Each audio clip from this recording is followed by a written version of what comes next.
galera, vamos então aplicar agora tudo que nós aprendemos sobre pureza, rendimento, cálculo estequiométrico nas questões do Enem. Vamos lá.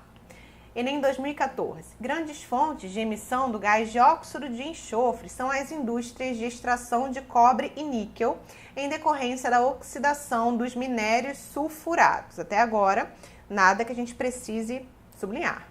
Para evitar a liberação desses óxidos na atmosfera e a consequente formação da chuva ácida, o gás pode ser lavado em um processo conhecido como dessulfurização, conforme mostrado na equação 1. Então, aí nós temos uma equação. Vamos continuar.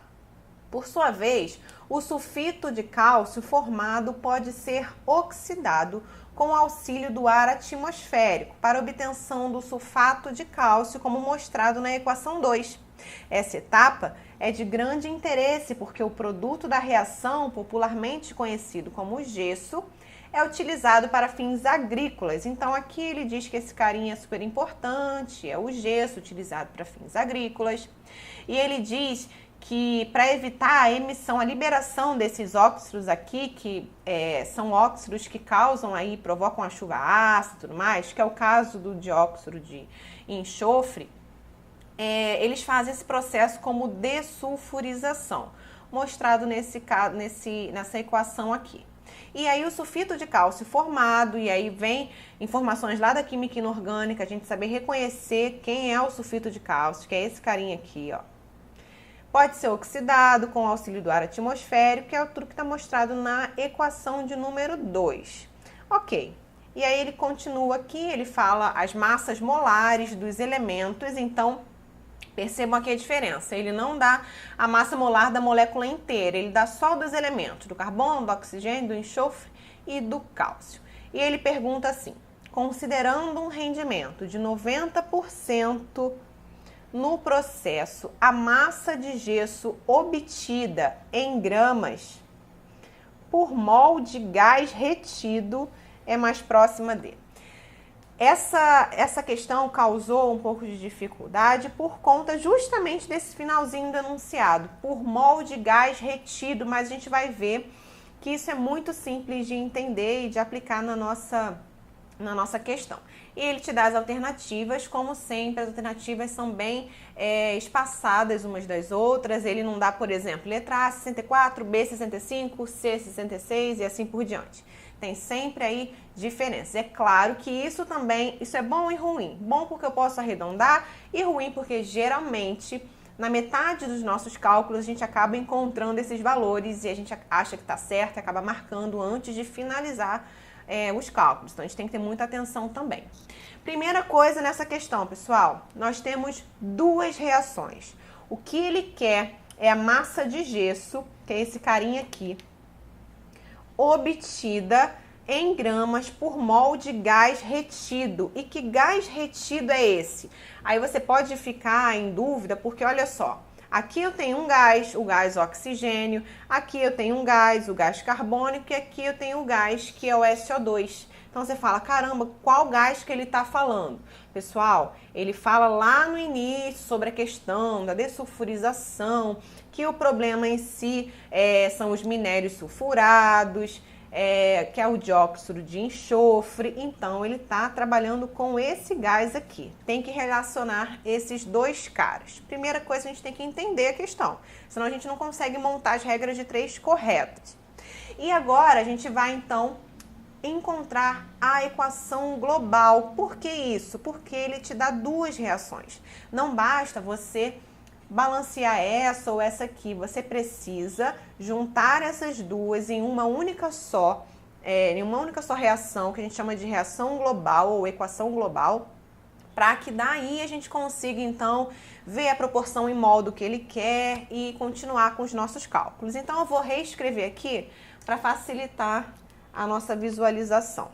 Primeira reação, CaCO3 mais SO2, formando o meu sulfito de cálcio mais CO2.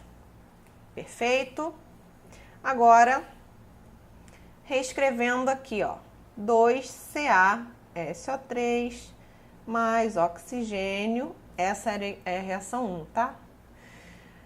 formando 2CaSO4. Minha segunda reação. E agora, o que eu quero, pessoal? Eu preciso, então, calcular a massa desse cara aqui por mol desse gás que foi retido, porque justamente a intenção dessa reação toda, desse esquema todo, é reter esse SO2 para que ele não seja liberado lá na atmosfera e forme, então, ajude na formação da chuva ácida. Ok? Como que a gente encontra a equação global? Simplesmente somando as duas reações, mais tudo que tiver em uma reação tem que estar na outra também. Por exemplo, vamos lá. CaCO3 eu tenho nessa reação aqui. Tenho aqui? Não. Ok. SO2 só tenho nessa também. CaSO3 eu tenho aqui e esse produto é utilizado como reagente na reação seguinte. Geralmente, quando a gente faz a reação global, a gente tem isso. Produtos da primeira reação sendo utilizados como reagente na segunda reação. Percebam o seguinte, aqui nós só temos 1 mol de CaSO3, enquanto aqui nós temos 2. Então, o que a gente precisa fazer? Balancear essas duas reações. Como que a gente consegue isso? Deixa eu só ver o segundo aqui. CO2 só tem aqui também e nada mais se repete. Se eu tenho 2 aqui, eu também tenho que ter 2 aqui. Então, o que eu faço? Multiplico a reação inteira, pessoal. Exatamente isso. Multiplico tudo por 2, de modo a eu ter essa mesma quantidade. Afinal, isso aqui é uma sequência de reações que acontece. Se eu formo 2 mols desse cara aqui, eu tenho que também utilizar 2 mols para seguir, então, a minha reação. Agora, eu multiplico tudo por 2, já está tudo. Isso significa que toda a minha reação está balanceada. Agora, eu só vou somar para encontrar a minha equação global. E como eu faço isso? Tudo que é um lado do reagente vai ser somado e tudo que é no lado do produto vai ser somado também. O que tiver de um lado na primeira reação como reagente, na segunda como produto, eu posso cortar e vice-versa. A gente vai ver, vamos lá.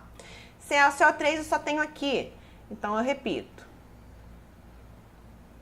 SO2 eu também só tenho aí, repito. Parte de baixo. CaSO3 só tenho aqui? Não, tem aqui em cima também. O que eu faço? Elimino esses 2. Mais O2. Pronto. Todo o meu ladinho aqui dos reagentes foi somado numa equação global. Agora aqui, eu só repito porque esses caras não se repetem em lugar nenhum. Então, eu somo aqui, ó, 2CO2 mais 2CaSO4. Pronto, essa é a minha equação global, ou reação global. Sempre tem que achar quando tiver duas reações? Sim, sempre, a menos que uma reação não tenha nada a ver com a outra e ele peça duas coisas totalmente diferentes. Mas, em geral, sim, tem que fazer. E agora, o que o Enem está me perguntando? A massa desse cara aqui em gramas para cada mol desse cara aqui. Por mol retido. Então, bem simples, pessoal, o que ele quer? Vamos lá colocar a proporção desse cara. Eu tenho aqui, ó, continuando aqui em vermelhinho, 2SO2, 2 mols de SO2 está para 2 mols também de CaSO4. Mesmo coeficiente estequiométrico? Sim, que eu posso fazer, cortar. Qual a proporção que eu tenho agora, pessoal? Proporção de 1 para 1. Para cada 1 mol retido desse cara aqui, eu tenho a formação de 1 mol desse cara aqui. É basicamente isso, aliás, é apenas isso que a reação quer que você pense. É apenas isso que está descrito aí. 1 mol desse cara, 1 mol retido desse aqui, tem 1 mol retido desse aqui. Então, eu preciso agora encontrar qual é a massa desse mol. Vamos lá? E aí depois acaba? Não, porque ele diz que o rendimento é de 90%. Então, é claro que não pode acabar aí. Vamos lá, escrever aqui, ó, que 1 mol desse cara, 1 mol retido dele, vai me dar quanto de massa aqui, pessoal? Agora eu tenho que somar. Infelizmente, dessa vez o Enem não te deu toda a massa do sulfato de cálcio, mas aí você soma.